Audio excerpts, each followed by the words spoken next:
best friends and Ghoulish Knights, and welcome to the 14th episode of Murders with Mertens. I am your host, Joe, and this is a podcast about horror.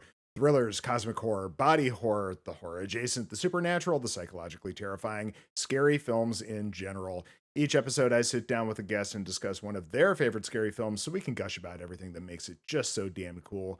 Viewers, thank you for the support. Don't forget to like, share, and subscribe if you're so inclined. It all helps to get the word out, bring some much needed love to this fledgling podcast. I have a minor goal of reaching 100 subs by the end of the year so that I can get a custom URL for the channel, but no real illusions of grandeur beyond that. So, help. But enough of all that. Today, I have the honor and privilege of welcoming back for his second appearance on Murders with Murders, Demetrius Newell. Dim, how are you for this super fine day? I'm doing great. We hung out last night, so we're kind of jumping off of a nice hangout with friends, and I'm really excited to dive into the movie that we're going to talk about today. Yeah, absolutely. Maybe sipping our coffee slightly slower today. I don't know. But no, wasn't too bad. It was a lot of fun. We saw some weird shit, and that's always fun. Yeah, I mean, I wasn't expecting what we watched last night, except for Not Jennifer's Body, because at that was my all. choice. Yes, yes. Went in with full expectations with that one. That was just fine. But yeah. Moving into the other things, yeah, we kind of went off the deep end. Yes. But fun was still had. Yeah, I think we should probably just jump into it here. Today's topic. It's 2017's Get Out, written and directed by Jordan Peele. This is really up there, this film, for a lot of folks and for a lot of good reasons. Dim, I'm sure, like me, you probably saw this right around the time the damn thing came out. What were your early thoughts on this film? Oh, I absolutely loved it the first time, and I mentioned this to you, I think yesterday. Is I saw it several times when it was in the theater.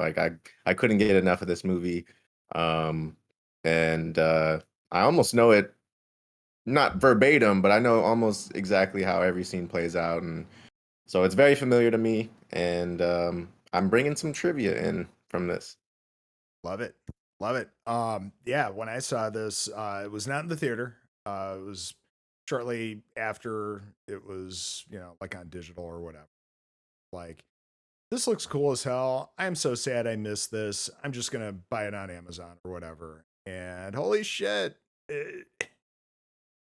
I don't think the trailer really set you up for what all of this was going to be. um I mean, just on a Yeah, very, very surface level, maybe, but yeah, this is a movie. And yeah. You think it's gonna go one way, and then it definitely turns you on your head. yeah, for sure. I feel like we kind of just need to jump into this just so that we can get to some of this cool shit. We start very, very nice little tidy suburb. It's it's dark. It's Lakeith Stanfield, yeah, one of my favorite actors. he's fucking great. And I don't even know if I knew who he was at this point when this film came out. But yeah, he's on his cell phone walking along this quiet sidewalk, and he's talking to, sounds like, girlfriend or something. It's likely Rose. We'll get to that eventually. But yeah, he's just feeling a little uncomfortable with where he's at, and he's supposed to meet somebody out there, and they're a little unclear where he's even going or what he's up to.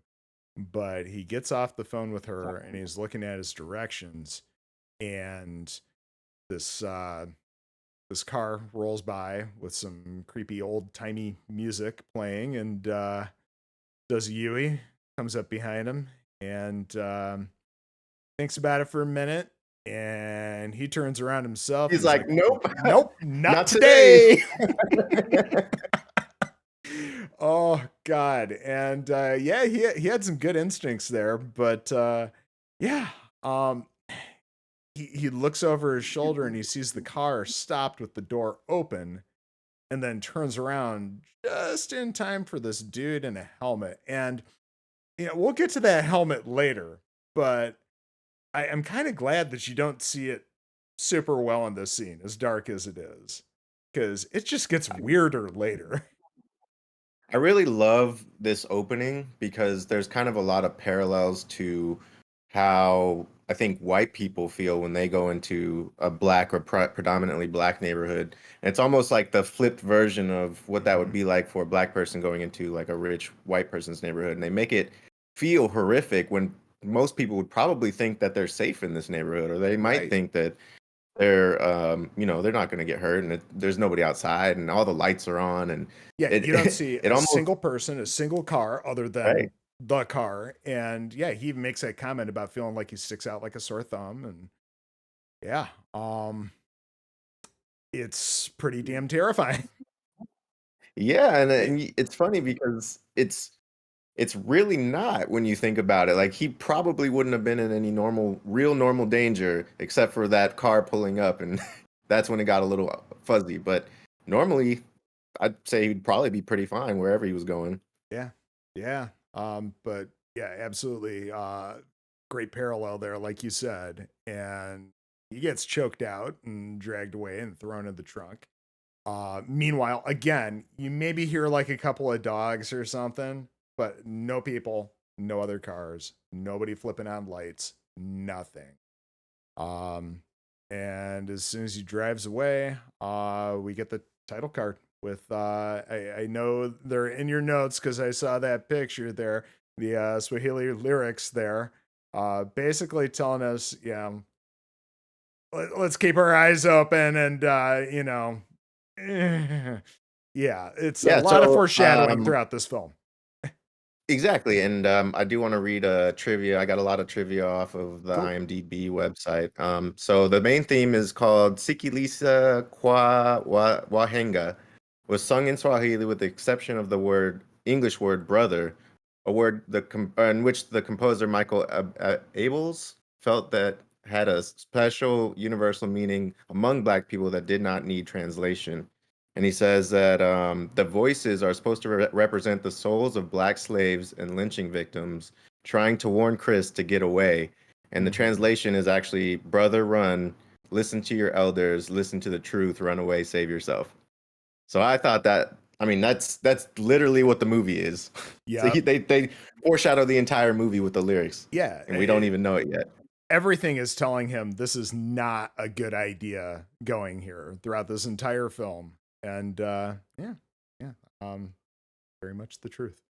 Uh, and then we cut right from that, once we get done with the credits, to Chris's apartment, and we get some Childish Gambino, and he's getting ready, and we're kind of cutting back and forth between that and Rose at a bakery, picking out some pastries and stuff. And future spoilers and all that, but I love how this feels like foreshadowing of her picking out her victims. The way that Yeah, she's just absolutely. looking through this case, and then yeah, very predatory look on her face there. Even you may not think so necessarily the first time you see this film, but yeah, yeah, there's a lot of wheels turning. It's so funny too because you can't really unsee it after you've seen it so many times like I have, where it's Yeah. like you know it's sinister from the beginning after you realize what happens at the end. Mm. And the inclusion of Donald Glover's song Redbone, which includes the lyrics "Stay woke" and "Don't close Mm-hmm. your eyes," were important for Jordan Peele on that inclusion in that beginning section. Yeah, yeah, just a lot more of that. Yeah, don't do this. Don't go away with this woman. This is all gonna end in tears. Um, it, and in these, because I watched it twice here within the past week. In these rewatches, I was trying to pay extra careful attention to her performance, just to see what would crack, what would slip. And it's not till very late in this film that I really see anything break, as far as anything that anybody could pick up on as, no, she's not this loving girlfriend. Um, she think you even. have to imagine that she's had all this practice, especially seeing what we see later in her box. Hmm. And maybe she didn't have this great deadpan reaction to everything right in the beginning when she was first starting this out, but I think she's so well versed on doing this now that like it's just another It's victim, it's old just hat. another person. Yeah. Yeah, absolutely. So she does, the super endearing thing of knocking on the door with her forehead because her hands are full, and we when you see them together, they are the cutest damn couple. And they look great. They have this great chemistry. She has played him so well at this point. Again, future spoilers. You can't talk about this movie without spoiling the shit out of the end. Um, I mean, it's true. yeah. Um, so then he's packing and absolutely stalling while he's doing that, and she's trying to pry out of him what's going on. And I noticed for the first time here that this very much parallels the scene at the end when she's digging through her bags for the keys, and he's like, kind of prying into her as far as what's going on. It's Yep. so, god damn it, Jordan Peele's awesome. um he just, God, what an amazing creator. And we are so lucky to have something new from him here, just a few days. Um, yeah. Yeah, their conversation is so simple, and it's something that I think a lot of, I would say, people of color and Black people specifically have with, if they're dating somebody of a different nationality or gen or whatever nationality, and it may not be something that like two Caucasian people would have because there's not necessarily a reason to bring up that you look different from everybody else. So I really like that inclusion in this conversation. She tries to curb it by saying things like, my dad would have voted for Obama for the third time. And we hear that later. right. But she So also we makes know the they've point. used that. Yeah, she does make the point that, he's going to bring that up and it's going to be super awkward. And it's mostly just because he's, doing the dumb dad shit. Um, Right. but yeah, this, the whole, do they know I'm Black conversation. It's, yeah, and this also plays into the whole oblivious white liberal thing that kind of is a major theme of this whole damn movie too. The people that they're not necessarily racist, but the things that they do make people of color incredibly uncomfortable. And just, We yeah, always have that conversation too, where especially, talking about bringing your person home to your parents and saying like, oh, we have friends that are Black, or we have a daughter who's dating a Black person, so we're not racist, which isn't technically being not racist. Like, yeah. it's just like they try to curb it to make you feel more comfortable, but it actually makes you feel more uncomfortable in the end. Yes, and you see that on his face throughout this entire film. All these little tiny bits here and there. It's pretty fucking uncomfortable, is what it is. I really Um, think his facial expressions throughout the entire movie are so like spot on for exactly like how weird everything feels and just his uncomfortability with everything. It's just mhm. so perfect. Yeah, I think there's very good reason why he was nominated for as many awards as he was for this film. Um, yeah, and he's back in Nope, isn't he? He is. Nice. I want to see more of directors with their, how like Flanagan, for example, has his stable of actors, right? I love when directors do this shit where they end up with that shorthand with people and they're able to, just kind of make some fucking magic because of that. So yeah, that's exciting. Tarantino, another big one. Yep, absolutely. Yeah. So yeah, she's, and again, the oblivious white liberal thing, that's like a lot of her whole persona with all of this too. So much is a fucking act. Um and I think we cut from here right to the car ride. And Yep. who drives long distance with no music on? It's it, I did that bother you always as thought well? that was weird. Yeah. Yeah, yeah, and I'm sure it's just to make you, the viewer, more awkward feeling as well, because obviously he's going. Not only is he going to meet, the parents of the girlfriend for the first time, but it's everything that we just talked about too. On top of that, making it extra uncomfortable. Um, and I forget what happens first. I think he just kind of shifts a little bit because he's getting antsy, and it's like, okay, it's time for a cigarette, right? Which she throws out the window because she's trying to get him to stop smoking. Yeah. And then he's like, okay, it's time to call Rod, because he's got to call his best friend. And It's Rod's all just, these little breadcrumbs that Jordan Peele places that are leading you into a certain direction, and I love that. It's like mhm. everything feels important. Yeah, because there's callbacks to absolutely everything, the cigarettes and, Rod the friend, the damn dog, and everything else. Yeah, everything is intentional, and that's and not in a super heavy-handed, yes, we are placing this here for you to notice it type of way. So that's very cool. Um, so he calls Rod, who's going to be doing the dog sitting for him. We see that Rod works for TSA. He's on his smoke break outside, and complaining about getting into trouble for patting down an old lady. And it's it's there's so much that's so crazy relatable about just anybody's job and any of this stuff. It's great. But I yeah, feel like that's also not only is that for him being a TSA agent, but also him being black, and older people usually are less accepting when it comes to their racial acceptance, I guess, of yeah, people. And I feel like that was almost like a nod at, maybe it's because he's black that the old lady wouldn't let him pat her down, and kind of foreshadow that way. yeah. I think that makes sense. Um, I think we're very much also introduced to Rod as the voice of reason in this film too.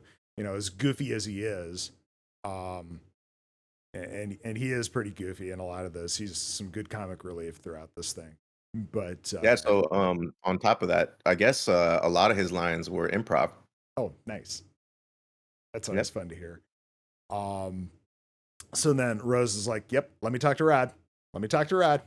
And all she really wants to do is just say hi. And eventually they hang up the phone. But then they get into the whole, oh, you're jealous. You're jealous that I wanted to talk to Rod. And so they get into a little play fighting, and that's when they're distracted and they hit a fucking deer. And that's a great jump That's scare, right. too. It's a It great is. jump scare because it It happens is. like It's so loud. bam. Oh, Yep. God. And, they stop, and, of course, they're a little shaken up. And Chris goes walking off to go see if it's still alive or whatever. And apparently Jordan Peele is the one making the noises that the deer is I making. read that. Yeah. Oh, God, it's so weird. And now once you know that, you kind of listen for it when yeah, exactly. It's good. It's good. Yeah, he plays a good dead deer. But then we have the moment with the cops or cop rather, and you hear the cop telling her that they should have called animal control instead, calling the cops. And I'm thinking to myself when he says this, well, who's supposed to fill out the police report for your insurance claim then? Exactly. Yeah, that's weird. Um, but regardless, we have the super fun interaction of him asking for Chris's ID. Well, and Rose immediately hops into the whole, well, he wasn't driving, so why do you need to see his ID thing? And yeah, this is pretty uncomfortable exchange here. And I see, Chris just wanting to basically, hey, here's my state ID. I don't have a license, but here, he's just trying to do everything that the cop is asking him because that's, a common not good situation there. Um, yeah, very could have gone a different way. Talk to cops, however. Yeah. It's like we Oh, and wouldn't normally do that. Like we would be like, all right, we'll do whatever you want to say. Like And then she was just going off on this dude. I'm like, Oh yeah. damn, I would never be like that. Nope. Not at all. Yeah, there's also deserted stretch of road. You are the only 3 people here. Anything that happens can be hand waved away. So yeah, she leans into it though, with the cop telling him, basically, no, you have no right to ask for his ID. And eventually he leaves and, he does the dick cop stuff, get that, headlight fixed and the mirror and all that. And, just, yeah. Wipe So, all that deer blood off the front. yeah. He cops out to go do cop shit. So, He does. yeah. But, yeah, once again, just that everything on Chris's face. Again, good reason why he was nominated for all the shit that he was. It's wow. I think they just hop into the car and drive off the rest of the way to the house at this point. Yeah. Yep. They end up at the house right after this part. Yeah. Yeah. Let's see here. And as they drive along the driveway there, they see the groundskeeper, who just does this creepy little Deadpan stare. He's just like. uh-huh. Yep. And I also read about specifically with him, and I didn't notice this until this recent time that I watched it. But if you pay attention to him being a groundskeeper, he actually doesn't do any groundskeeping work. Like there's a lot of stuff just not kept up, and they did that on purpose so that you would notice that as an Easter egg and be like, oh, he's not really a groundskeeper. We find that out later, obviously, but like I thought that was super interesting, and it's true. They're like every time he's doing something, he's not really doing something. yeah, it's just kind of all for show. Yep. Yeah, that makes sense. And then, yeah, later on when he's chopping wood, the line about, well, I'm not doing anything that I don't want to do. Yep. Yeah. Well, yeah, he's enjoying his retirement for sure.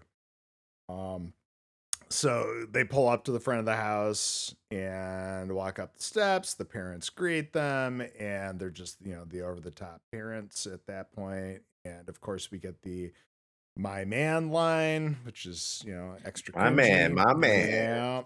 Yeah. Every single time.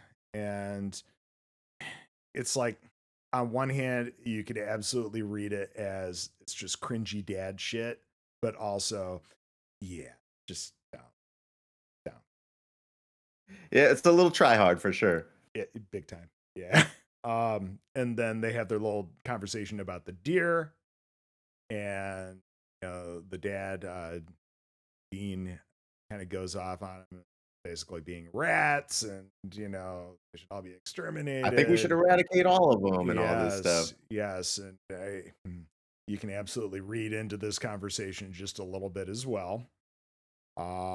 There's definitely been plenty of conversations that I've read and heard throughout the internet about just parallels between his thoughts on deer and, potentially his For sure. And then once again, the super cringy try hard this thing as he's asking them about how long they've been together. And it's just I always laugh at that. Yeah. It's super funny. Yeah, it's the casting's absolutely great too. Bradley Whitford and Catherine Keener. Yeah. She's just sitting there in that chair like, God, so fucking embarrassing. But so funny. And she does try shutting him down a little bit here and there, and so does Rose. Does he have an off switch or something like that? But yeah, they do the typical dad thing of, yep, it's good that she's right, and this will do you well in the future, and then basically does the same thing with his wife. But yeah, it's still a little. And you got to believe that they probably have the same exact conversation with everybody. Oh yeah. Like it seems super well, like they're all in on what their conversation is, and they're all knowing the exact response to say, and it's just Mm-hmm. to try to make him feel more comfortable. And then Yep. they go on the tour. Yes. The God, they always need to do this, don't they? They need to show you around the house, and it's word, of course. There's the line of such a privilege to experience another person's culture. Okay. Um. It's important to pick out the track and field stuff when they talk about his dad, Yeah, when the they're looking Jesse at the Owens pictures. stuff. Yeah. And then, talking about how his dad would have like gotten beat out by the black dude, and then that kind of fits into why we see the running later and how Yes. he runs straight at Walter. Chris, Yeah. right? Yep. Because it's Grandpa. Yep. And then they go by the basement door. It's like, well, we got that sealed off because of black mold. Yeah. Well, as soon as somebody says black mold, everybody's like, oh yeah, yep, we're not gonna mess with that. Like Um, telling me in this big ass house in the woods that you sealed off an entire basement because of black mold, and you have all this money mhm. Yeah, you're not gonna get an to abatement redo it all. company out there to deal with that. No, no, no. Um, and it's probably super on the nose, but yeah, just again, it's of course it's black because it's the fucking movie that it is. Correct. And they walk into the kitchen, and there's Georgina, just totally perfect and put together, all creepy, extra toothy smiles because it's like she's got teeth for days for some reason. It's Dude, so creepy. yeah. But yeah, a little piece of Rose's grandmother left in the kitchen, right? Um, That's yeah, right. and they make the comment of garbage going under the sink, which has always been told to me by many coworkers that yeah, that's a white person thing. Yep, For sure. yep, I've never and had garbage or anything like that. I can attest. Yes, yeah, trash can goes under the sink. Yeah, it's It's so, but it's it's so interesting. it's funny. Uh, but yes, yeah, plenty of coworkers over the years. Yeah, that's a white people thing, for sure. But again, one of those little things sprinkled throughout this film. Um, It's constant. It's constantly feeding you information. yep. And then I know what you're thinking. Georgina and Walter, white family, black servant. Blah. Yeah, we are thinking that because it's extra creepy. And then just out of the blue, I would have voted for Obama for a third time if I could. It wasn't prompted, nothing. It okay. Again, it's all scripted. It's all scripted in their family. Like I feel like he's like they have the conversation in the living room, and then they Mm-hmm. do the tour. But I believe that this would be happening for everybody, and then he would take them outside, and everybody gets the Obama speech, and he talks about how they hired the black servants to care for their parents, which I thought is an awesome line also. Mm-hmm. Mm-hmm. And then when they died, we just kept them on. Yep. Wink, Yep. wink. Uh-huh. Once again, you can't unsee it. So then we, cut to them. They're all sitting outside. They're having some iced tea, and you've got Georgina walking around. This is where we get the very beginning of the conditioning with Chris, with the tap tap tap on the side of the glass. Oh, and it's like, oh, you have a habit, or how does he say it? He's like, oh, you were a smoker, Yeah, because and they he's see him like, kind of yeah, I'm trying to fidgeting kick there it. just a little bit. Yep. Yep, And you start and seeing Catherine, she's already doing the swirling of the mhm. tea. Yep. And this is where they talk about how, yeah, she does hypnotherapy and how, It's a hey, service we provide. yes.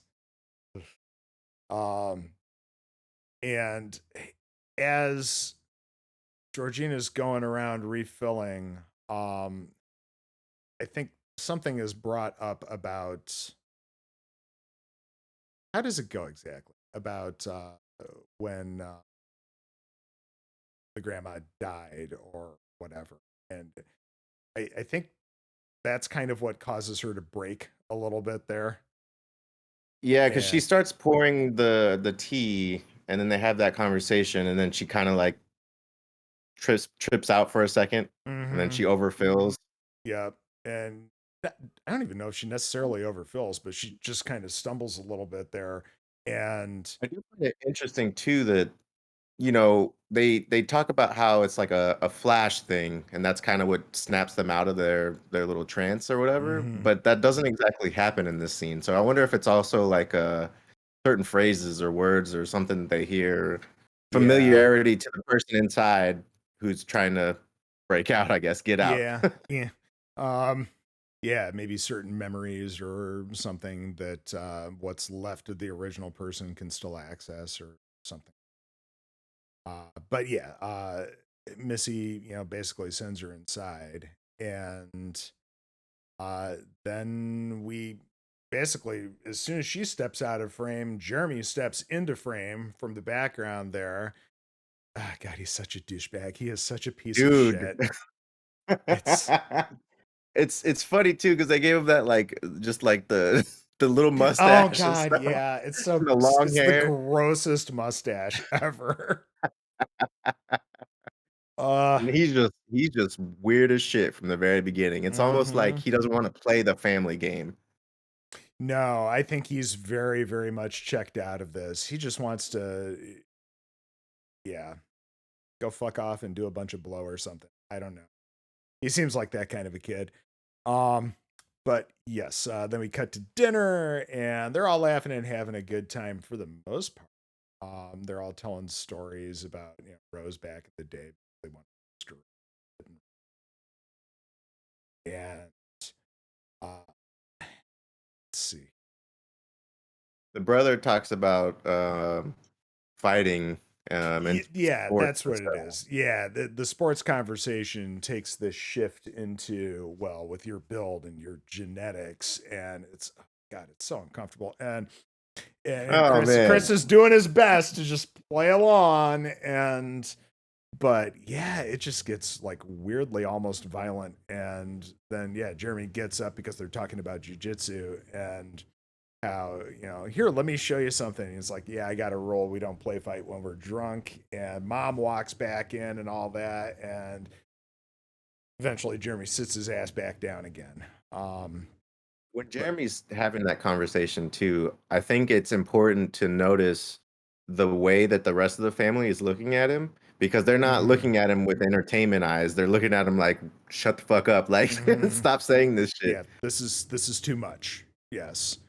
um and then they cut off to bedtime, and Rose, she's such a good little actor playing about being upset with just My everything that man, my happened. man. Uh-huh. When did he ever learn that? When did he ever say that? Every single time, Rose. He says it every single time.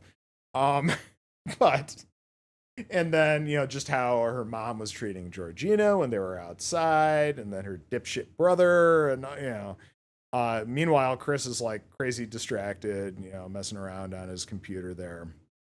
And well, they finally crawl into bed and they have some sexy times there. And we cut to Chris. He's thinking Waking about up in the that middle of the deer. night. Yeah, he's thinking about the deer. And he's like, okay, I need a cigarette. So I think he notices the little closet door standing open at this point He too, does. Yep, but yep. he doesn't really think anything of Doesn't it. think And anything. there's Yeah. yeah, there's I don't know, I think it's just again that little sprinkling in of something to notice later on. So he goes, gets dressed, and walks outside, and we get that fun little stinger of him walking through the hallway, and you see Georgina walk past very quickly, and there's a little music stinger as well for that. Weird. Um, yeah, it is weird. They don't necessarily explain why she was up or why she was doing what she was doing at all. Like, why are you walking like that? Like, you're a regular Yeah, person. You just, yeah, I don't know. It's just super weird. I think, obviously they're doing it because it's like a horror movie, but like yeah, a little bit more explanation would have been better on like why is she acting weird as shit. Yeah, and when Chris goes outside, he goes to light up a cigarette, and then he notices somebody running at him through the through the darkness there, and a light flips He's on like, behind. Yeah, yeah, he's like backing up just a little bit, but this dude would have bulldozed him if he hadn't turned. That light flips on behind him, and it's Walter, and he does this like 90-degree turn, just like he's fucking Captain America or something. And like he did track or something. yeah, exactly. Yeah. And Chris turns around to see where the light's coming from, and he's startled by Georgina in the window, but she's not looking at him because the light, and everything, she can only see her reflection. Yeah. I think that's part of what was going on with her just being up and about. I feel like she's still getting used to this new body, and, you know, Could be, but I feel like the grandparents had to be the first involved. um, And because if they do this auction thing, and they've already had, the box of people, so there's continuous amount of people flowing. So I that's true. imagined that they were the first two, and then Well, maybe, I don't know. I guess if they died at different times, it could be different, but I don't yeah. think it would be. Here's my take with that. I think because of the video that we see towards the end, that this procedure has been going on for quite some time, actually. So I think that For sure. I think they were far more recent because we see in those photos that Rose was the bait to get these people as it is, and she wasn't significantly younger than she is. So That's true. I think that they're doing this whole shtick like fairly often. This isn't like an every 6 months thing or anything like that. I think this is like a very very regular thing. Um, Yeah, I mean, they try to make it seem like, we'll figure it out later, but the garden party is such a, every couple of months or every year yeah, I type think thing, it's but I like a feel like once a it's year really all thing. the Yeah, time. yeah, yeah. So Chris goes back inside, and Missy does that, that horrible mom thing of I've been waiting up all night, flipping on the light, sitting up in the chair thing. And she has Chris come and sit down, because they're gonna have a little conversation about the smoking, right? But oh, it's so much worse than that. She starts asking him questions about the death of his mother, and he notices very quickly, oh shit, she's doing this. We're Yeah, she's got me already. Because mm-hmm, she's already doing the tea thing. mm-hmm. And the things that he doesn't want to talk about, he's noticing he is talking about, and all of a sudden, and we get all the backstory about his mother's hit and run and all that, and this how just basically sat there and watched TV because he couldn't bring himself to, call for help because that would kind of make it real, and it's terrible. It's and he's got tears streaming down his face at this point because he's reliving this horrible memory, and that's where she does the little tap tap tap, and she's like sinking to the floor. So I have a little bit of trivia on this. He was given the Okay. lead role on the spot after nailing his audition because of the way that he was able to do the crying on command like that. So he was the only one who performed the role, and he was the only one giving it. So Okay. Okay. Yeah, I think that's an amazing ability. I don't know how people can do that. I don't know if you just have to get yourself into an emotional place where, it's just here they come, turn on, yeah, and it's definitely interesting. I mean, I got that way when I watched Marcel the Shell, and that was but I that's just just because expect that movie that. is so cute. Yeah, yeah. I expect that to be moving as shit, so I can't wait. But yeah, he's in the sunken place, and it's a great effect. I love how his vision almost becomes like this far off TV monitor, and everything's muffled and feels super distant. And yeah, all of a sudden he snaps awake with a start, and it's morning, and he's in bed, and Rose is getting a shower. Um, Goes outside again, well, right? before then, he gets the text from Rod. We see that his phone is unplugged. Right. Yeah, and he's Yep. like, Sid got drunk last night, and he's got the beer bottle and everything else. It's yeah, that's fun. I like that he's you know, a good enough friend that it's not just okay, I'm gonna go feed the dog, take it outside, and bounce. No, he's gonna hang out with the dog for a little bit, probably eat some of Chris's food and drink some of his beer. But you know, That's right. yep. So yeah, then he goes for a walk after that, and he's snapping some pictures, and he's got that really awkward encounter with Georgina where he sees her in the window upstairs again, kind of like fixing her hair, and then she turns towards him, so he quickly looks away, and that's where he Yeah, sees Walter chopping wood, and they right. have their conversation, and the extra creepy grandfather basically talking about his granddaughter about, you know, what a catch she is and everything. um What does he say? Top of the line. God, yeah, I used to have it like down, but like yeah, what, top of the however it line. sounds, it's definitely like that old school, like Oh, it's very old timey, yeah.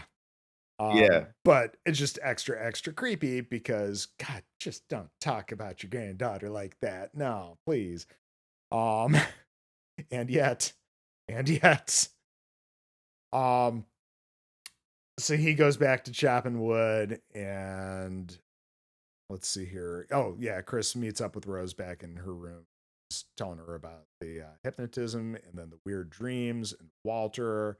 And I love how anytime he brings up something with either Georgina or Walter, she's like, well, I'll go talk to my mom, or I'll go talk to my dad. And it's just once more playing him so that he'll say, no, no, don't worry about it. You know, he will back off then ultimately from pressing the point. Um, sure, it's god, it's all so put together.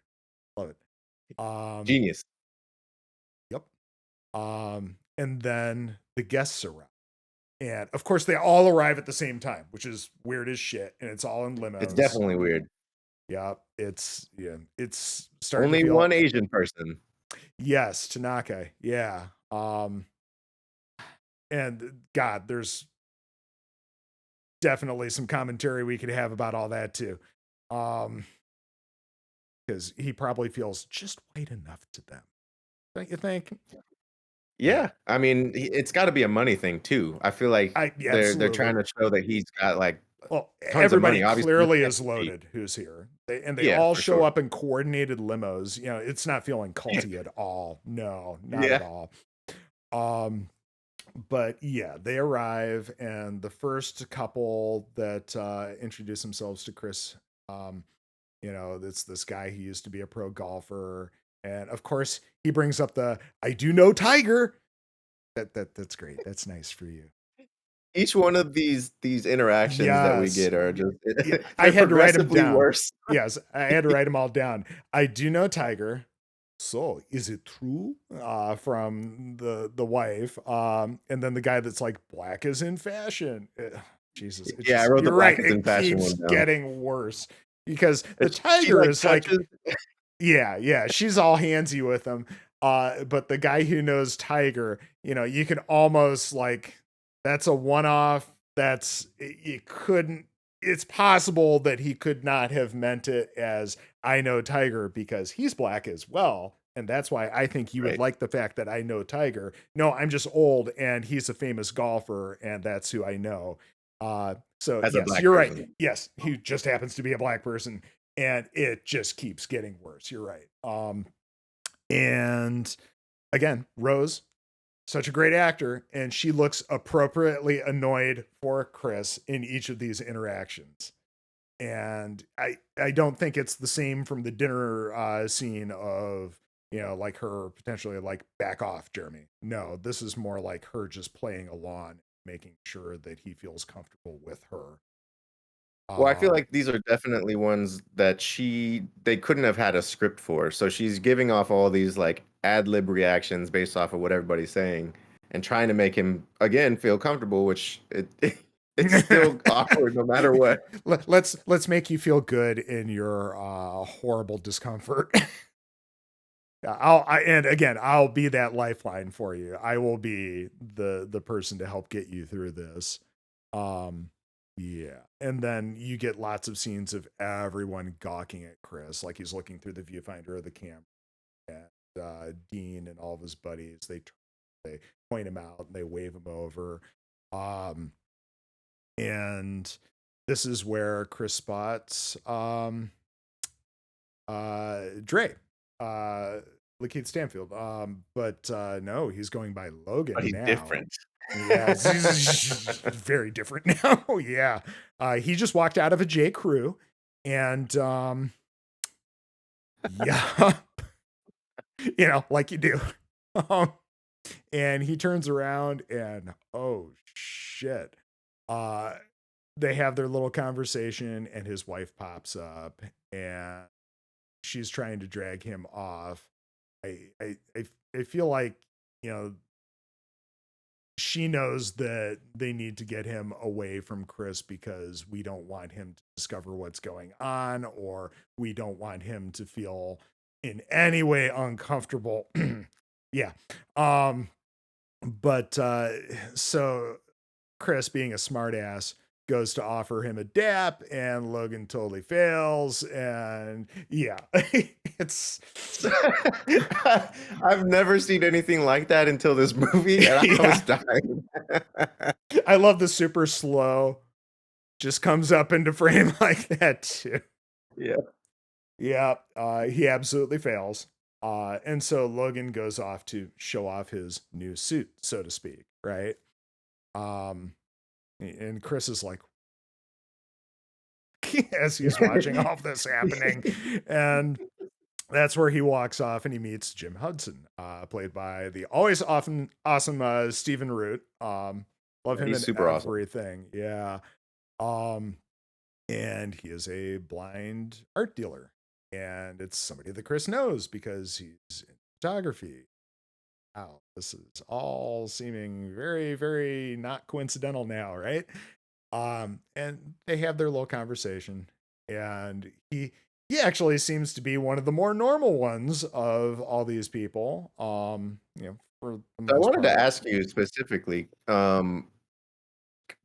do you feel that the people they choose have to have some kind of connection to the person that they're selecting? Yeah, I mean, there is the Because it's an whole auction, auction aspect, yes, but but I I feel like they try to do an artsy thing because they both into some type of art thing to kind of mhm. mesh them together better. But I don't know. I mean, with the auction thing, it seems random, but I Yeah, also feel like they could have been like, bring this amount of money, you'll be the top of the list. yeah, I think that could be very likely as well. Because you're right, the auction brings in this element of chance, which does not exist in this film in any way. As structured as everything is, as set up as everything is, there is no fate in this film. It is absolutely scripted. Um, but yeah, you're probably right. They probably um essentially headhunted Chris for this guy and basically told him, yeah, you're gonna have to, because obviously he would also have to have a proxy doing the bidding at the auction because the dude's fucking blind. Um, Yeah, I mean, it seems that maybe Rose goes out and she, finds these people, figures out what their personality is, tells her parents. The parents kind of tell everyone that this is the personality of the person that you're gonna be voting yeah, on. and then that could be too that they all have some interest in the person who's going to be auctioned off because of, yes, the parents, and just they're going to communicate at least. I don't know. It is an interesting little conversation to have though, because you don't really Yeah, they don't specifically spell it out, but there are parallels to the different people that are involved. And I feel like he had the most traits that were close to Chris in the end, yeah, yep, without being blind, I guess. yeah, yep. And then Chris, he's a little winded by everything. I mean, even if it weren't this horrific situation in this horror film, you go to a significant other's family's event type thing where you're meeting all these people for the very first time, and it takes it out of you. Um, but I yeah, mean, it's exhausting in a normal setting, but for him, he's probably mentally yeah, gone at this point. oh yeah, yeah. He's wrecked. So he goes upstairs, and I love this moment. Everybody goes completely silent. They all look up, and it's They like all look all at him as he leaves. uh-huh. And It's it's like such a weird. all their conversations were just staged for his benefit, to think that they were all just, doing their thing, right?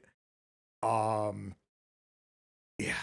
And then he goes into the room and he finds that his cell phone is unplugged, and of course it's dead. Again. Yeah, I don't know what he has running on his phone that's just going to drain it like crazy like that.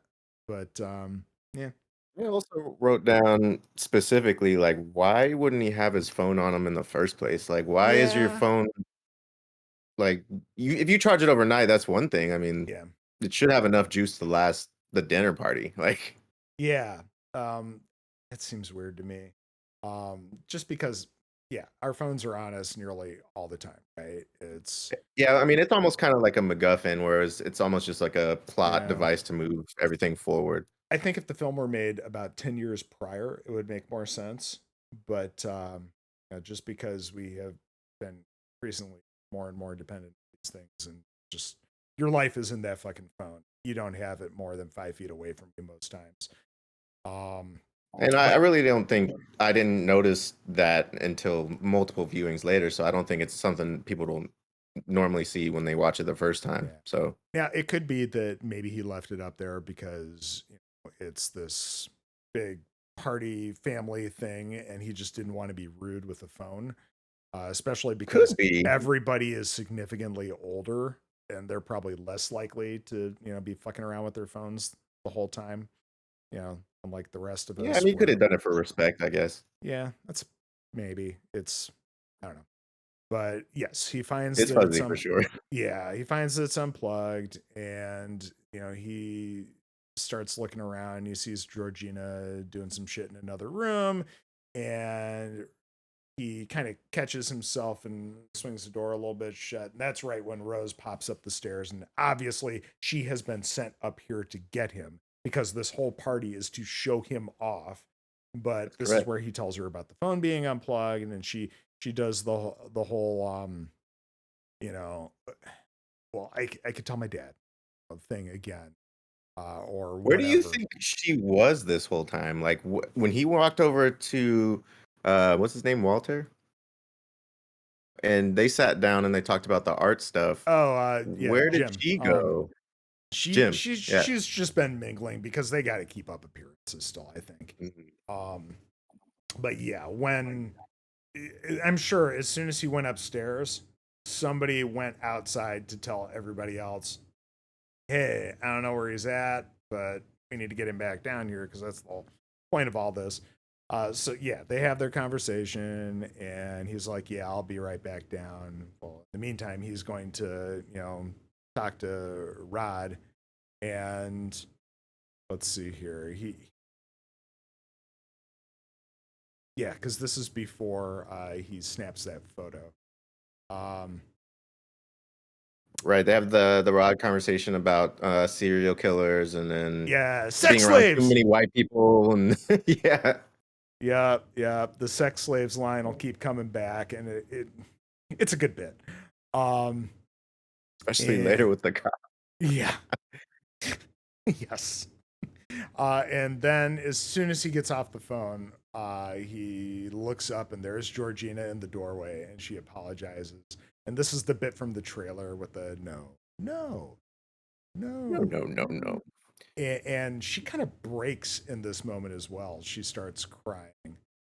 Which is And awesome because this you can tell that something set off the person inside, and that's why the tear comes out. And I mhm. feel like she's saying no to push that person out, and then the other person is also saying no. So I feel like she's talking to that person. I've never thought of it that way before, but I really Yeah. like that idea. That makes total sense. Why else the tear? She's fighting Yeah. that person back. Yeah, and I don't think it's necessarily anything that he necessarily would have said that would have set her. Yeah, yeah, Pause. exactly. Yeah. Huh. So she leaves and he goes to walk outside, and Dean does that typical dad thing of, trying to introduce you to a shit ton of his friends that you're never going to remember. They're important to them, but nobody knows who they are, right? It's it's like the one auto insurance ad about turning into your parents. Um where they're I at the love those ads. movies. Yeah, where they're at the Yeah. movies and they're like, "Oh, the Millers, got this insurance for their boat." And the guy's like, "Nobody knows who those people are." Yeah. It's the typical parent thing. We're gonna bring up this family friend and expect that you know who they are that you have never interacted with ever before. Yep. So And, good. and Chris even comments on this. It's a whole lot of names that I'm just not gonna remember, right? Um, and I think this is when Tanaka brings up the question about, hey, does being black, is that, something that you find advantageous or not Black in advantageous? America. Ah, yes. Yep. As if And he came from Africa and he has yeah, all the answers of the black experience. Like, yes. oh Um, man. and it kind of puts Chris on the spot there. And then he notices Logan again and he decides, I'm going to put this motherfucker on the spot. And he calls out to him and wants to know how he feels about the black experience. His answer. Yes.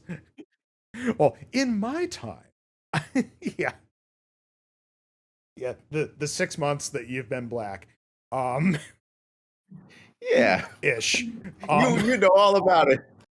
oh god. And this is where Chris is like, I know that this is Dre that we were talking about. And, he goes to snap the photo and I think he's less concerned about the flash, I think, than he is the sound of the shutter because he was trying to do it, kind of surreptitiously there to, sneak a photo. And the flash clearly sets off Logan, and Dre ends up coming through, and we get the It's the bloody iconic. nose. Yep, and we get the iconic "Get out, get out," and he Which I freaks. also feels like plays into the Georgina thing because she just had that experience.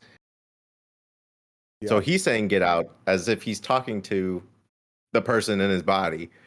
Mm-hmm. And it's almost the person inside as well, trying to warn Chris. Right. It's like trying to And battle that person to get their yeah, body back. oh god, that's cool. And we get Jeremy, basically trying to, choke him out and or at least wrangle him in some way. And Everything he does, I just hate it. yeah, oh god, he's just miserable to look at, right? um and we just cut to everybody in some kind of parlor or whatever. It's rich people house, right? um and they're just sitting there all looking really upset about what happened. And Dean's like, yeah, it was a seizure. I'm a neurosurgeon, so I know. And Missy comes in, and he's all been patched up, right? He's good to go. And oh, I'm so sorry that I upset him, especially you, Chris. And Especially you, Chris. yeah, and they take off because he's just been overexcited for the day. And okay, let's get this party back in the swing of things. We got sparklers and bingo, and I think bingo, of course, is the Bingo set everybody off. yeah. Bingo is the code word for Rose to suggest that she takes her latest prey on a walk to get him away, and it's basically the silent auction to make sure that I love that. And so we get the two planes of action of this, of the auction as well as the conversation down by the lake. Um, I and this, wonder too if because she would have had to have taken whoever it was down to the lake to so they Mhm. can do the auction with anybody. I wonder if they got so used to kind of the person that they're stealing getting uncomfortable that they would already be at that breaking point at enough way to get them down there in the first place. Because I wonder if like some people will be like, "Why are we leaving the party?" Or like, what do you mean? Why Yeah, do we need to go down there?" I, that, or she'd probably take him into the house or whatever. So yet another good reason to try to keep it fairly quiet, right? Um, and I think this is the first part where, at least in my watch, I really notice Rose's act kind of breaking, because Chris is like, Yep. "Yeah, I want to leave," and Rose does the whole "You want to go without me" thing. Not so much the well, what's going on? How can I help? Whatever the actual significant other response. No, it's the whole "you want to leave without me," and but she gets it back. She brings it back, and yeah, It almost seems like she rehearsed a certain way, and he wasn't following what she had rehearsed, so it kind of sent her off in a different tangent. yeah, yeah, kind of like the Obama thing earlier on. Right. It's all part of the script, but we're not exactly at the right part. But we're gonna do it anyways, right? Um, so then Jim wins the auction.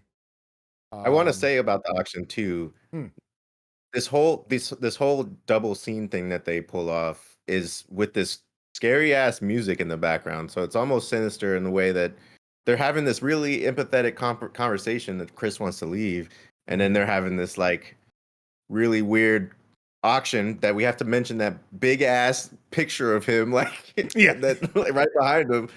And they're like, he's just pointing out people who are giving up their bingo card, and I don't know how exactly. Like, I can't tell how there's a they're system there, but picking, yeah, how yeah, they're picking the price. But yeah, they all have their bingo card and they're holding up, and he's like just pointing and you know saying different numbers and seeing who wants him and stuff, which is it's just a really uncomfortable like just dichotomy of scenes right there.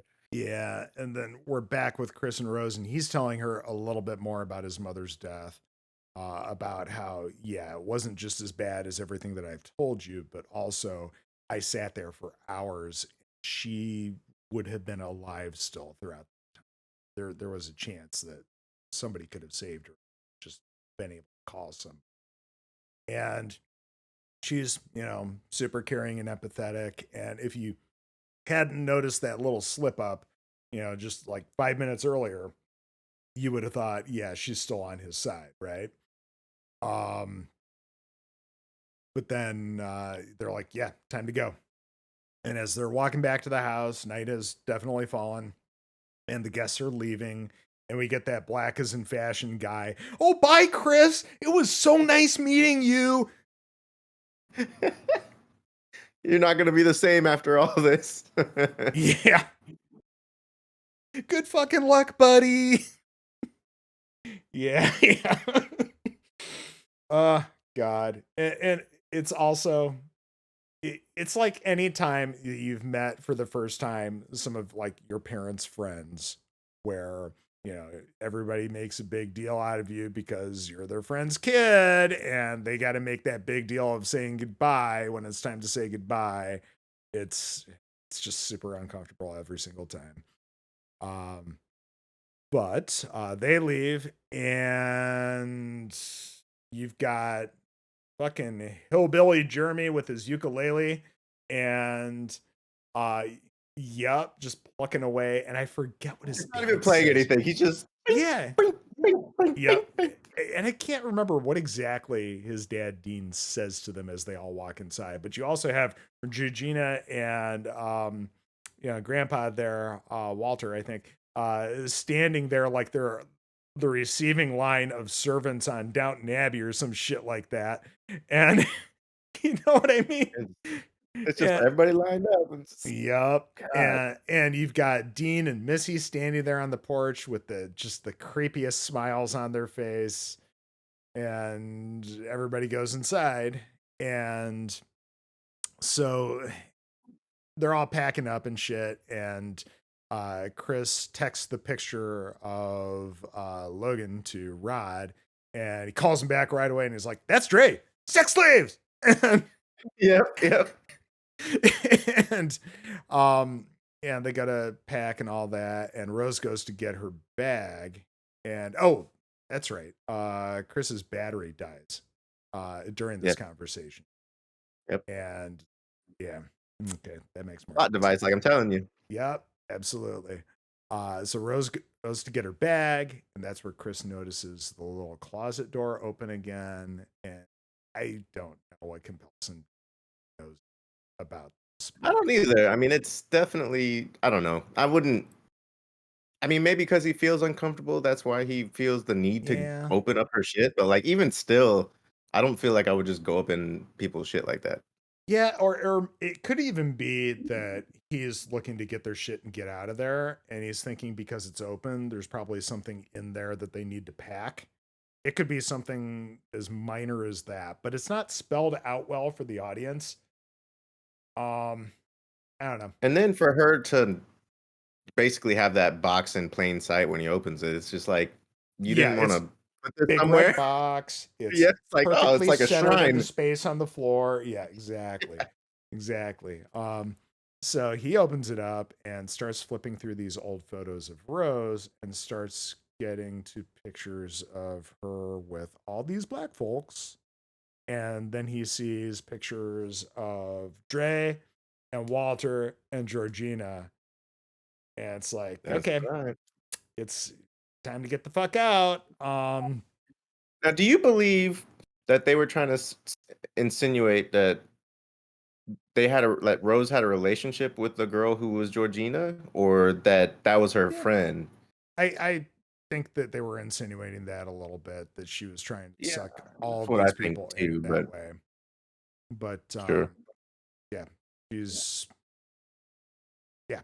Um, I also love that she has left the room and he's had the perfect amount of time to look through all this stuff and basically turn off the light and shut the door and all that shit and get back to his packing before she comes back. Do you think there's cameras throughout this house? I would have to think so. Like, It's just all part of the especially, plan.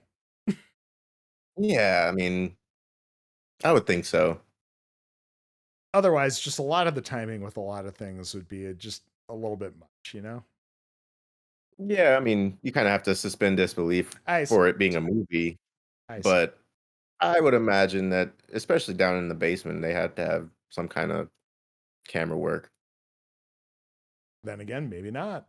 Just because there's stuff that's Could gotten be. away I mean, with. they're out in the middle of nowhere, so Yeah. who's gonna really look at them? Yeah, I suppose so. So let's see here. At this point, Chris is like pressing Rose about getting out of there and where's your keys? I'll take the bags. Keys. Where are them keys? Yep. And just I think because he knows at this point he's well and truly fucked. You know, if I could do anything to somehow get these keys away from her and get out on my own, we're gonna go down that road if we have to here. Um, so they head downstairs, and here's where we get fucking Jeremy with that fucking lacrosse stick, because of course he plays lacrosse, right? Yeah. And the mom, Missy, is like, "Oh, would anybody like some tea?" And maybe not as sinister as that, but bad enough. And then, the dad's at the fireplace, like droning on about us being, cocooned gods or whatever. And This sure. whole this whole thing is just so weird. Yeah. What is your purpose in life, Chris? Like, And which he's like, again, my purpose right now is to get them keys. yeah, yeah. But also that's like such a like girlfriend's dad question of the new boyfriend. What are you doing with your life? What are you getting up to with life? What's your purpose? What's your I ambition? feel like that's why they put him near the fireplace too. It's Mm-hmm. like the standard. I'm gonna give you a Mm-hmm. mini interrogation type thing. Yeah, yeah. God, I love how so many of these interactions, there are so many different ways to read into them. It's going, it's It's an incredibly well crafted film. So yes, he keeps pushing Rose about them keys, and He starts getting really angry. He's oh like, yeah, "Rose, what are and these?" also Jeremy takes a swipe at him with the lacrosse stick. Yeah. He's like, Eh, what the fuck? Like, why are you doing this? yeah, and that's when she finally drops that act. Here they are, and just everything of the character that we've known throughout this movie is gone. I like that shift too, because she's like, oh, I'm still looking for. Oh, they're right here. It's just like it's a complete Mm-hmm. like shift. Mm-hmm. And then Missy just immediately tap, tap, tap, and you're in the sunken place. And I, she's a little pissed at Jeremy because he let him drop to the floor, and they're worried that maybe he hit his head or something.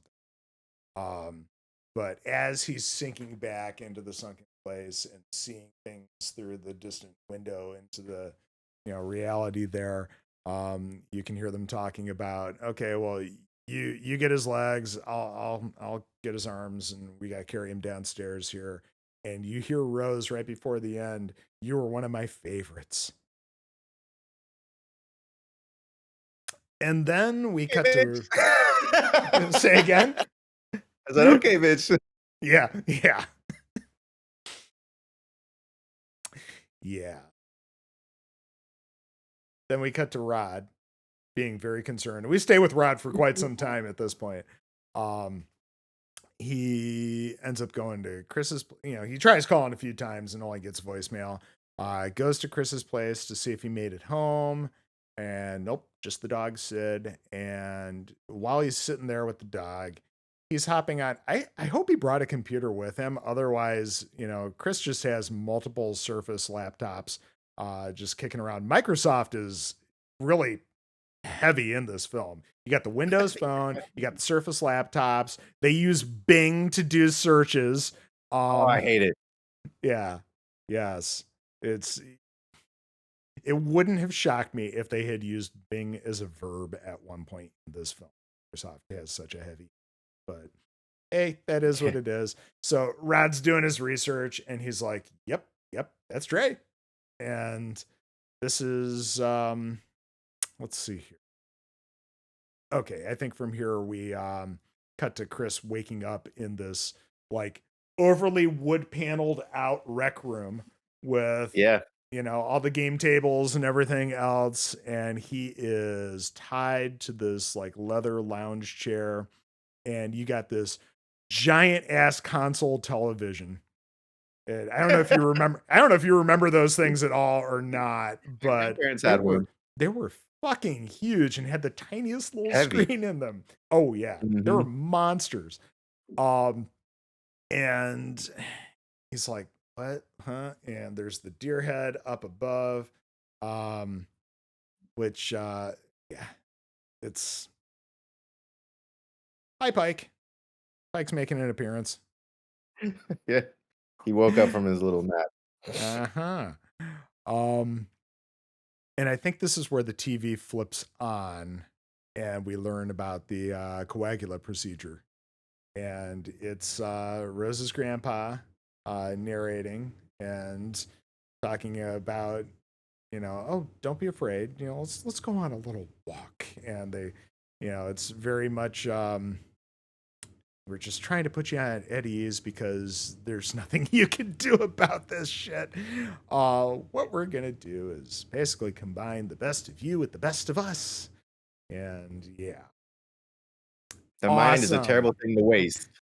Oh yeah. They're just plugging you with all this information. Mm-hmm. Mm-hmm.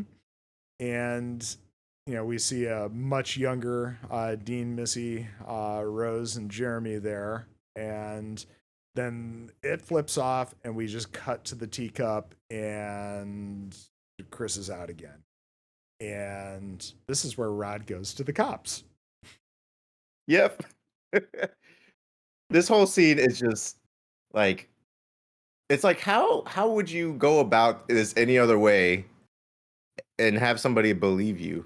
Like there's But he's like, no, he's 27 or something like that. Yeah. How old is your Like, son? Oh, no. He's not my son. He's he's my my best boy. friend. Yeah, he's my best friend. He's 26. His name is Chris Washington.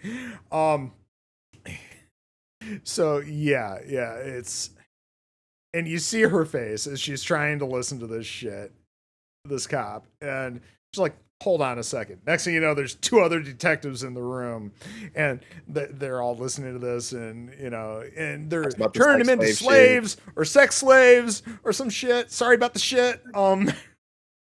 And finally, the one guy breaks, and then the other one, and they're all having a good laugh, and she says, don't tell me ever again that I don't do anything for you, because they're having a great old time.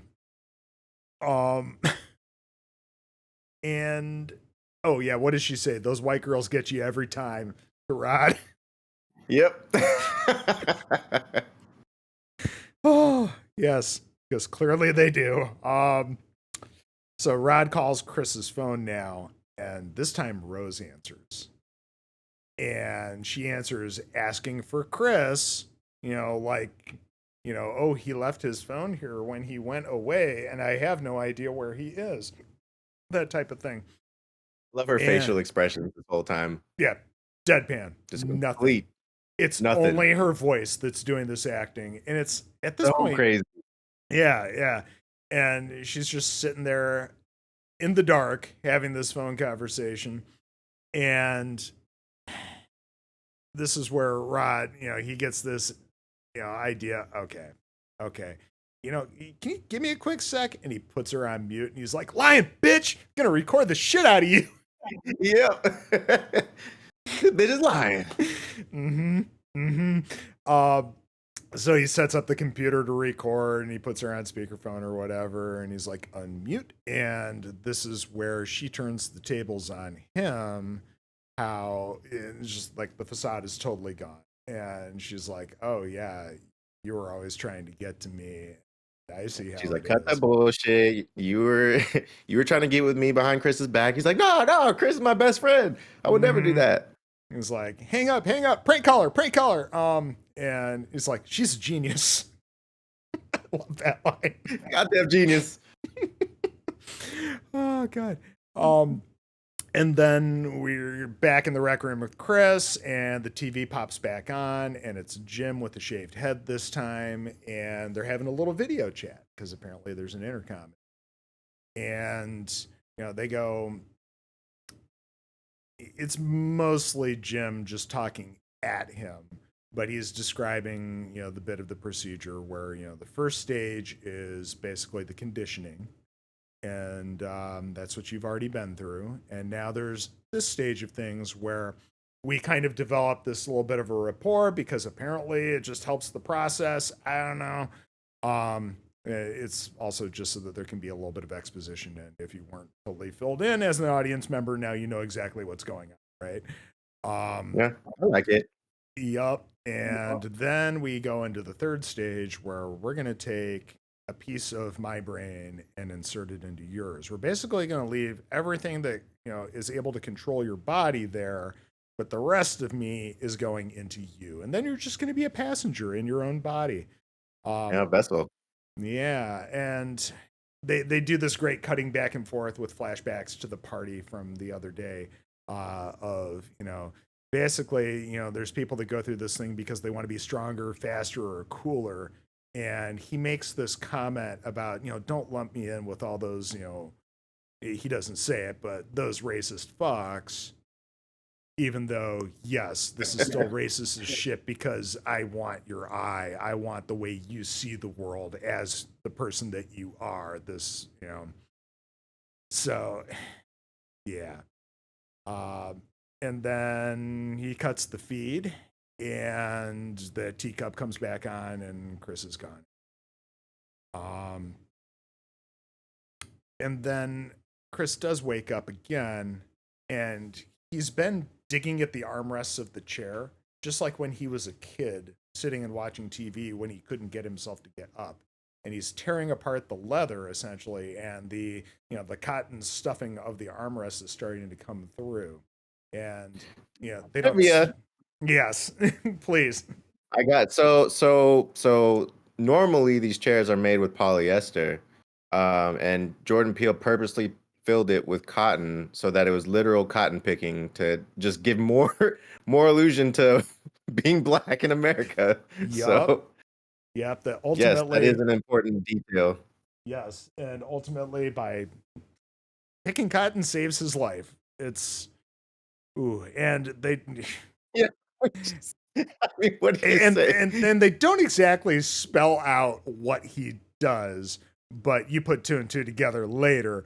But we cut from here to Dean and Jeremy getting ready for the procedure, and they're in this operating room with this score that's playing that's so like satanic culty. It's great. This film does have a good score. Um, It really and does. yeah, so they've got the tarp over the head, and they're slicing the skin off of the dude's skull and all that shit, and they send Jeremy off to go get Chris, and he starts undoing the buckles and everything, and he turns away from Chris, and we get a surprise motherfucker with the bocce ball, and it's great. It's great. And he should have hit him a few more times, but Yeah, we'll find that out later. yeah, yeah. But drops him and drops the bocce ball, and we cut to Dean in the operating theater, and he's basically ready for Chris at this point, and he's like, "Where the fuck's Jeremy?" And he walks out into the hall, and he kind of looks one way, looks the other. There's nothing going on. And when he looks back, it's the that wonderful horror trope of there wasn't somebody there before, but there is now, and there's no way that this person could have covered that distance or moved that silently or whatever. But you get that deer head from the rec room, just Yep. slamming into him, and he gets run through. And as he drops to the ground inside the operating theater, because of course they had lit candles. I Yeah, it's like it has to be ceremonial every time. yeah. They as much as this is a very culty situation in this film, I don't think they really drive home how much of a cult this whole thing is, with the exception of this operating theater and the super like Hail Satan style music, right? um but yes, of course, the operating room is lit on fire by the candle being knocked over, and Chris makes his way upstairs, and of course, he's covered in blood at this point. And he runs into Georgina in the kitchen, and she bolts. And he looks over to the side, and there's Missy in her office. And I love their little standoff for a quick second. And they're both looking down at the teacup on the table. And He's like, Chris nope, gets, not today. yep. That's right. Not today, Satan. And he knocks that thing. He gets there first and knocks it off. And she grabs a letter opener and plants that right through his hand. He did that shit on purpose. He was just like, didn't try to dodge it at all. No. It's I think at that point, adrenaline's pretty high, and you're like, I'm gonna do whatever the fuck I have to do to get out of here. And also fuck these people up. And he does. He gets the better of her. And yeah, kind of a lackluster death, actually. He just manages to get her. They don't with even that really opener. show it. Yeah. Yeah, I've always felt that way. But he does take her out, and he almost makes it to the front door, and then not dead Jeremy pops up out of nowhere and grabs him from behind. Oh man, die. Yep. And they tussle, and it's that awesome back and forth of trying to reach for the door, getting it open just enough, and then it gets kicked shut. And does he like grab a key out of the door and stab him with it? Is that what he stabs Jeremy with in the leg? So yeah, It's something like that. But yes, in his pain, Chris is able to break free from Jeremy, and he just basically stomps his head about 3-4 times, and that all happens off camera, right around the corner from the stairwell there. I suppose that saves on the effects budget, but I mean, it's weird because we go through what these seem like these two gruesome deaths in the beginning, which Jeremy wasn't dead, but I mean, even the dad was probably the worst thing we see. yeah, yeah, because yeah, that it was a decent rack on the buck. So yeah, a lot of piercings throughout his body there. Um, And we can definitely tell the aggression. yeah. Oh yeah, just that was a very very angry charge, and rightfully so. So yeah, he basically kills Jeremy and then runs outside to Jeremy's car. Well, actually, no, we cut back up to Rose in her bedroom, who's sitting upright on her bed, eating Fruit Loops in the most creepy way. She's got a glass of milk with a One at a straw, time. and she's not even popping the whole thing into her mouth. No, she's got to take little nibbles of the Fruit Loop. It's Yep. so fucked up, and she's That's doing so weird. research on her next target. I think Jordan Peele is one of the people that you see on the computer, Oh, I've never noticed that. and she's using fucking Bing to do her research. Again, Microsoft, great big sponsor of this particular film. God damn it. And also she's listening to the Dirty Dancing soundtrack while she's doing all this, because of course she is. Of course she is. This is yep. Yep. She's Homicidal technically white girl. Dirty Dancing. Yes. So Chris fires up Jeremy's car and he looks into the passenger seat and there's a fucking knight's helmet. And that's what he was wearing in the beginning that you couldn't quite see. It's so Yeah. weird. It's so Very weird. He is very much the white knight, right? And so Chris gets his phone. Yes, he had grabbed his phone in the kitchen right before his fight with Missy. So and I don't know why it suddenly, it has a charge, of course, because Rose was using it to talk to Rod earlier. So they That's had right. charged it back up for that whole purpose. Lucky for Chris. So he calls 911 and he's having trouble explaining what's going on to the operator. But in his hurry to get down the driveway, he hits Georgina and he stops the car. And all he can think of is his mother. And he's like, Of course. yeah. And he's like, I shouldn't do this. I shouldn't do this. This is so dumb. But he grabs her and he puts her in the passenger seat because he can't bear to. And That's your downfall. Yep. This is where Rose notices what's going on. And you hear her say grandma as she grabs this rifle and charges out of the house after them. And this is where Rose wakes up and she attacks him. And I think this is the first bit where you notice the scar on the forehead, because It's Georgina, not Rose. or Georgina, yes. In the car, yeah, you notice the scar because her hair isn't covering it any longer, probably That's from right. getting hit by a fucking Porsche, right? But so she attacks him and they plow into a tree, and ultimately Chris wakes up to find her dead with her head smashed into the windshield, and Rose is shooting at him. So he gets out of the car. Luckily, she's an awful shot because she fires at him multiple times and always misses. And then Walter comes charging out of the dark at him, and he doesn't have his hat on any longer. So you see his big scar. That's And right. what does Rose say? Get him, Grandpa.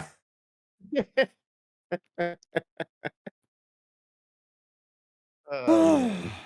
And yeah, Chris gets tackled pretty hard by this guy, and Walter's a big dude. Big dude. That's a big guy right there. Yep. And He's been working out. yeah.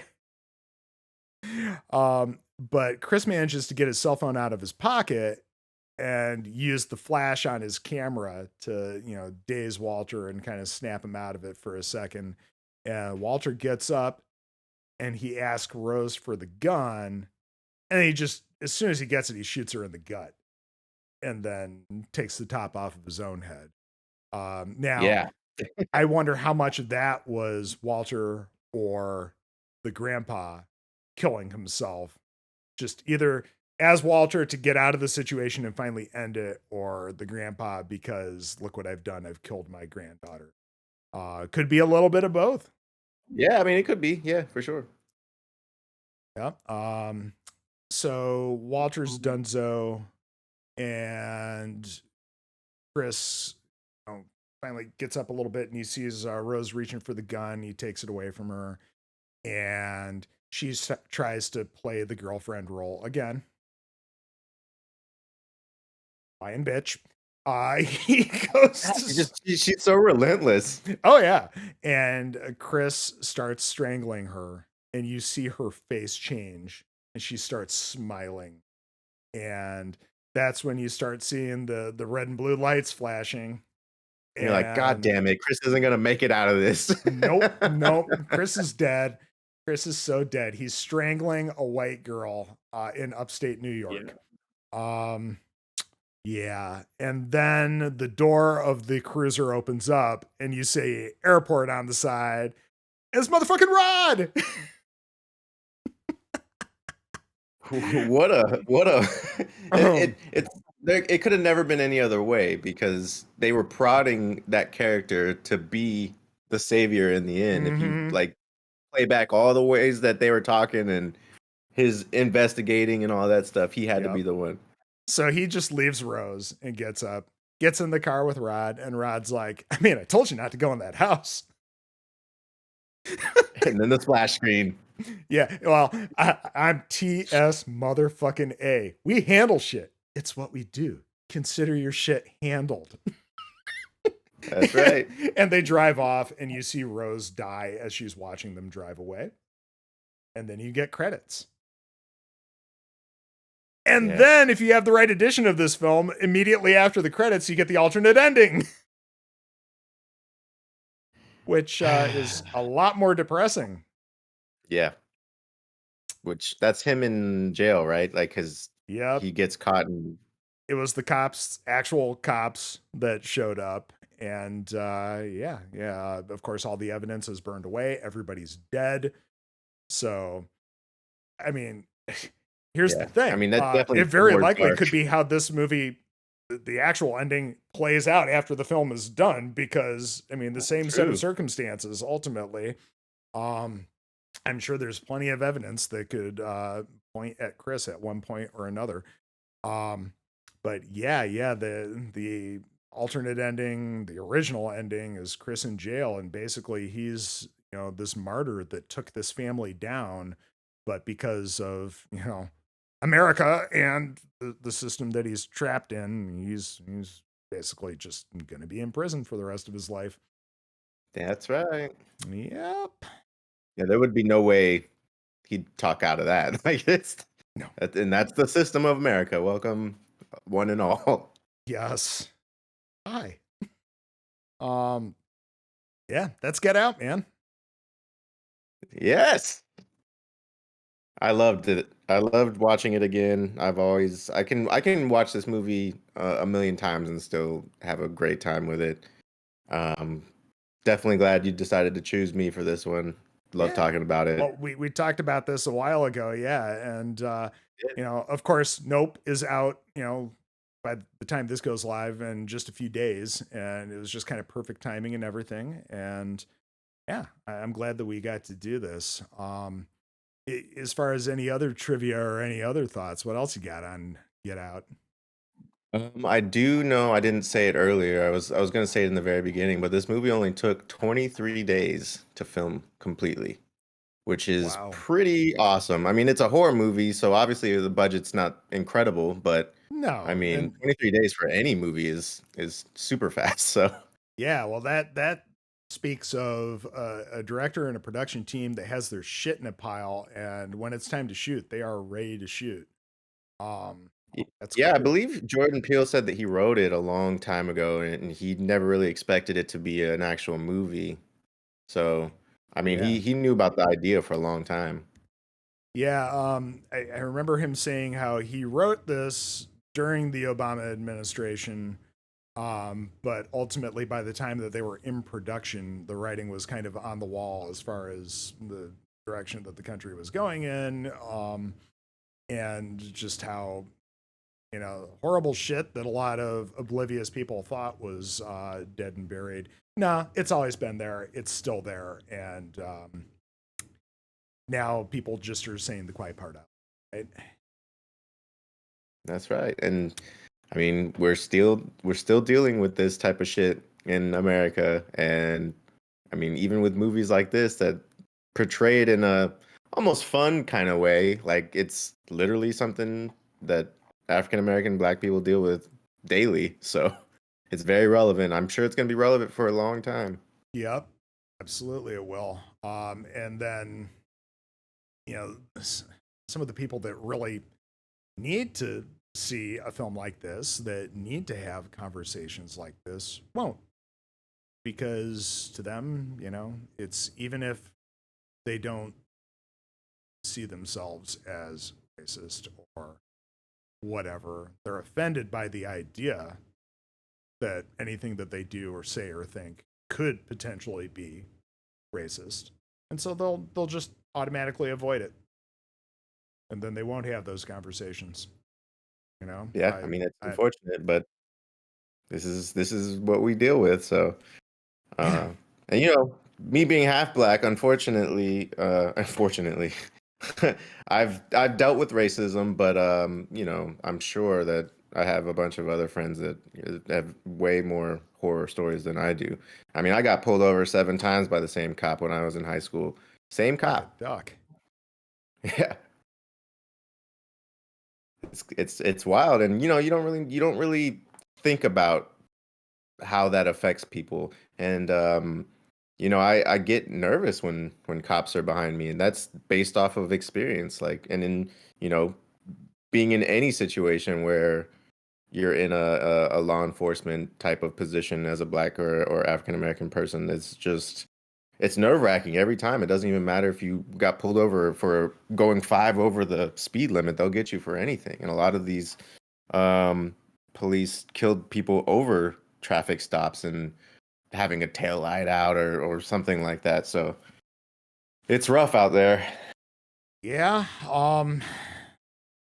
Yeah, it's just thinking about all of that just as we're watching this essentially we keep talking about how we're living in the prequel to The Handmaid's Tale, right? And we're seeing all these different rights that we thought were just essentially set in stone because all of our lifetime they've been there, right? And seeing all that stuff stripped away, you're starting to see ways in which everything that you described is just going to continue to be the norm. And yeah, fucking sucks. Weirdly enough, I posted I watched a documentary on Netflix. I think it's called Who We Are.